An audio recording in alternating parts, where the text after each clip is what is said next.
Hello, Answers Now, friends and family. I am Adam Dreyfus. I'm the Chief Science Officer of Answers Now and also one of the co-founders. What is Answers Now? Answers Now is a mobile platform that connects you directly to your own clinician, board certified behavior analyst. 100% of our clinicians are board certified behavior analysts. There's master's level. So you'll be talking to, communicating with, FaceTiming someone with an enormous amount of experience that can help you and your family help navigate this crazy thing that we call autism. So what we're doing now with this series of videos during the pandemic is we're trying to demystify a little of the terms. ABA, we talked about that earlier on. Applied behavior analysis is just the large umbrella of all of the interventions, ideas that a clinician will bring to the table. And there's roughly 25, 26 what they call evidence-based practices. And this is where the jargon stuff comes in. This is where you see these kinds of terms in your IEPs, in your the assessments that you get, and it can just make it confusing to understand exactly how to make decisions that are in your child's best interest because you need a translator to get through a lot of it. So we've gone through, I think, about 17 of them so far. This has been a weekly thing. Today we're going to be talking about prompting. Prompting is sounds very simple, and when you see somebody do it, you're like, oh, I can totally understand how to do that. But it is also one of the most misused intervention strategies and results in one of the most challenging behaviors for us to tackle, whether we're a clinician or a parent, which is prompt dependency. Children and adults who have become dependent upon prompts to do the things that they want to do in their life. So we'll talk about that in a little bit. How did we decide which topics to cover? We really didn't. About 10 years ago, a wonderful group came together called the National Professional Development Center, and they created a sort of a clearinghouse of all of the things that we know work. That's the best way to describe it. They call them evidence-based practices, but things that we know work. Because if you're a parent or a grandparent or anybody, a teacher associated with children diagnosed with autism, you know that almost every year there's some new book, a new set of videos, and new ideas about what causes autism, new ideas, and especially as technologies kind of come into this space. You've got autism robots and autism wearables and all kinds of stuff, and it's just overwhelming. So what they did is like, what do we just know works? And so what we're doing is we're just working through their list. You can go check them out, the National Professional Development Center. They have created like a series of trainings called the AFIRM, 1F, AFIRM modules, and they're free. They take about 2.5 hours. So if you were going to go through all of them, obviously it'd be a little bit of a heavy lift. But I would highly recommend going through them with somebody who's got some clinical expertise. Because even though, like to my estimation, they're one of the best places that a parent can go and learn more about the various tools that they could implement to help them out with their kids, it's still pretty complicated. And they do a great job. But that's really why Answers Now is here. It's to help you navigate this, give you tips and tricks. We have several offerings now at Answers Now. Go to getanswersnow.com and check out more about it. We've got direct service. We're taking insurance now in the state of Virginia. So we'll be doing direct service, providing direct services through the telehealth model. We also have what we kind of call the one-off videos where you can sign up and like just talk to a clinician for half an hour. Maybe you've got an IEP coming up. Maybe there's a specific issue, toileting and putting on your shoes, playing with your siblings, and you just want to kind of brainstorm it for a little bit. So you can just sign up and talk to a clinician for a little bit. But our main product is definitely the subscription service and the insurance-based services where you have an ongoing relationship with your very own clinician. So we're going to talk a little bit more today about prompting. What exactly is that? Now, prompting is one of those words where most people have an idea. They're like, "Oh, I know what a prompt is, right? Like it's your watch reminds you that you've got a meeting coming up. That's exactly right. You look at your calendar to see what's coming up next. That's exactly right. Almost your whole world is kind of designed through signs and when you go into a store to prompt you, right? Like to let you know what's going on. So in this context, we mean it's generally used to mean that the child is struggling to learn what we call independently, right? Because you're just teaching them. You're like, hey, what's the capital of California? And they say San Francisco. You say no, Sacramento. And then you do that a couple times, and now they know that Sacramento is the capital of California. It's the technical sort of term for it is called general case teaching, also known as kind of trial and error, right? Like you're introduced to material, you begin working with it, you either get correct answers, and hey, that's great, you get a 75 on that, or you get a bunch of incorrect answers, and you learn through your incorrect answers. That is how most learning takes place. We call that the independent condition, right? Where there's no prompting, you're just presenting a question or a challenge or a something, and the kid's reacting, and they're either getting it right, getting it wrong. So where prompting comes in is where the child generally struggles with that. Like they're not learning at the rate that you would expect them to, and so you implement a prompt. Now, we all do it all the time. I'm a dad, I got 2 kids, I prompt them constantly, right? Like there's verbal prompts, put on your shoes, you can make a little schedule for them, like you see that with toothbrushing, and kind of some parents are very clever like that. There's modeling, we do that a lot, where I show you how to do it, right? Like this is how you pour a cup of water, and then you put it down, and that's exactly how that works. There's physical prompting, which is usually reserved for the kids that are most impacted, that really struggle to learn things. So physical prompt is exactly what it sounds like. Like a partial physical might mean I sort of touch your elbow, right? I give you a little sort of push in the right direction. And then full physical is the most invasive, right? Like that's where you're kind of, like if I say point at the phone and you point at the duck, I pick up your hand and I put it on the phone and I say point at the phone. Most people try to avoid full-on hand-over-hand prompting. So if you think about it, you can either go like the most invasive to the least invasive, or intrusive, whatever word you want. So there's kind of different schools of thought. Do you start with the least intrusive level of prompting and sort of work your way up to kind of get to like, oh, that didn't work, that didn't work, that didn't work, that didn't work.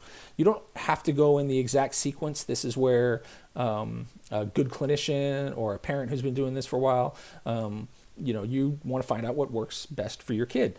Some kids do great with visual prompts. Important note here. There should be a little stop sign that comes up. You don't want to prompt, right? Like you want to have the child learn under the independent condition as much as possible. What happens if you prompt too much? Prompt dependency. And really, you see in the autism community lots and lots of examples of really tough prompt dependency, like kids who won't get up to go out to play unless somebody prompts them. So here it is, it's something they really like to do, but they become so dependent on the visual, the verbal, maybe the schedule prompt, and if it's not there and it doesn't tell them, it's like sitting at a stoplight and the light never goes green, right? And you're just waiting and waiting and waiting and waiting until you get some kind of signal that you get to go. That is what you want to avoid, and it happens a lot. When I run, as many of you know, a very large school for children diagnosed with autism, and that's one of the main problems that we address is prompt dependency. Is kids who, and some adults, right? Like I work with kids or up to 22 years old. Some of them are adults, and they've spent so much time in therapy and around folks prompting them that they're 100% dependent, or not 100%, pretty close to that. And at first, the parents are pretty happy that they can see more progress with their kids. Their kids look like they're engaging more, but definitely as the kids age up and the prompt dependency is not addressed, it can become really frustrating for parents because they see the kids unable to do things independently. So like for you probably, your alarm goes off in the morning and that's the signal to wake up, and it sets in motion all of your behaviors up through the whole day. And you're independent, right? Like you've got your own kind of prompts built in, but somebody doesn't have to be there and tell you like put on your shoes and then help you put on your shoes and do all of those things. And so it's crucial to be, if you're prompting, you want to have a strategy and a plan for fading the prompting out. Think of it like a scaffolding on a house, right?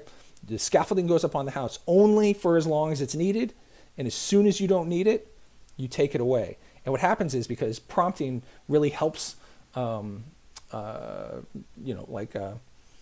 get the kid to do what you want them to do, whether that's moving around from one place to another or doing certain activities, you use it, right? Like it's your go-to because it works, right?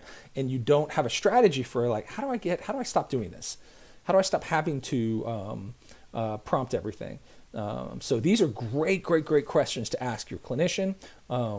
We've got an incredible set of clinicians at AnswersNow. You go to Get Answers right now. You can look at some of the clinicians, see what they're all about. You can sign up.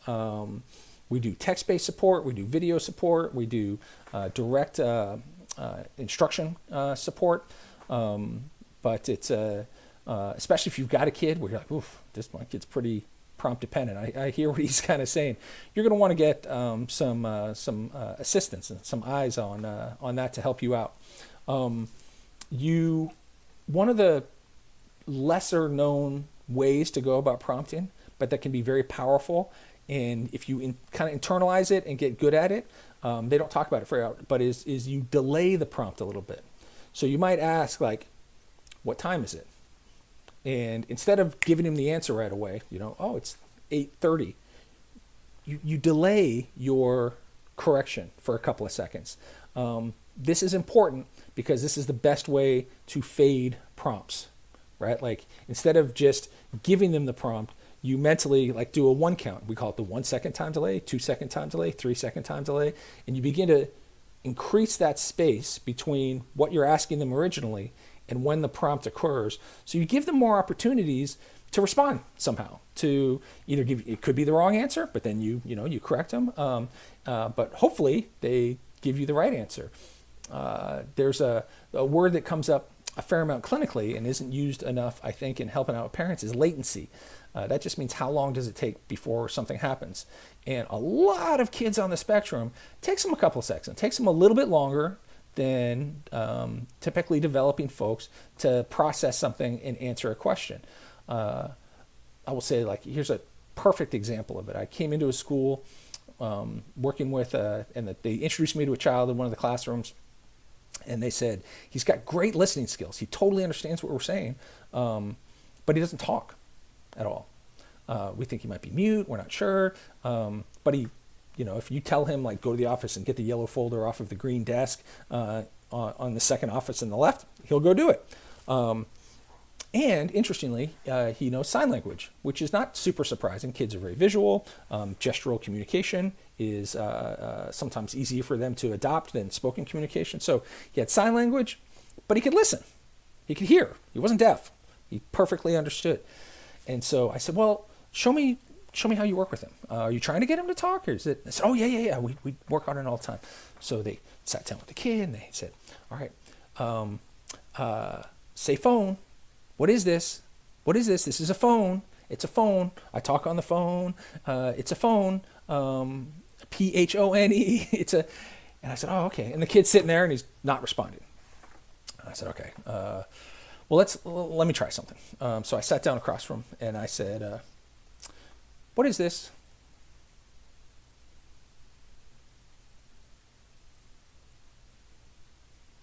About 7 seconds went by, and very, very quietly said, phone. Perfect pronunciation, just very quiet, phone. Whoa, the teachers went crazy. Oh, you taught him how to talk. I said, no, I didn't teach him how to talk. He doesn't have a reason to talk. It was one of the main issues because he can communicate through sign language. He can speak through sign language, and he can understand what you're saying. So it was kind of a perfect storm there. But once they knew that he had words that he could say outside, he had a latency. He had a 7-second latency. It took him about 7 seconds to respond to something. Now that kid, once we kind of got his program up and running, away he went. And he ended up in a general education classroom within, I want to say, about 18 months. And the biggest shift was the staff and the parents knew he could talk. And so the expectations radically changed. And what they essentially just had to do is not pay attention to him signing. which, oh my God, you hear that? And why would you not pay attention to signing? You would never do that. He can't kind of talk right. He wasn't deaf, remember. This was sort of just a fairly unique situation, but a good example. So there's lots to prompting. There's literally thousands of videos out there to show you how to do the different kinds of prompting. I'm not going to go into all of that. You do that within the context of kind of larger goals and stuff, and we're happy to do that working with you. But definitely jump over to getanswersnow.com or go to your Apple Store or your Google Play Store and download the app. And you can get started right away. You will be chatting with a clinician in less than 24 hours. And we are definitely here for you in this crazy pandemic. We were going to provide services through this whole thing. You are not alone. So check us out, getanswersnow.com. Appreciate you listening to this, and feel free to contact us. I will talk to you next week.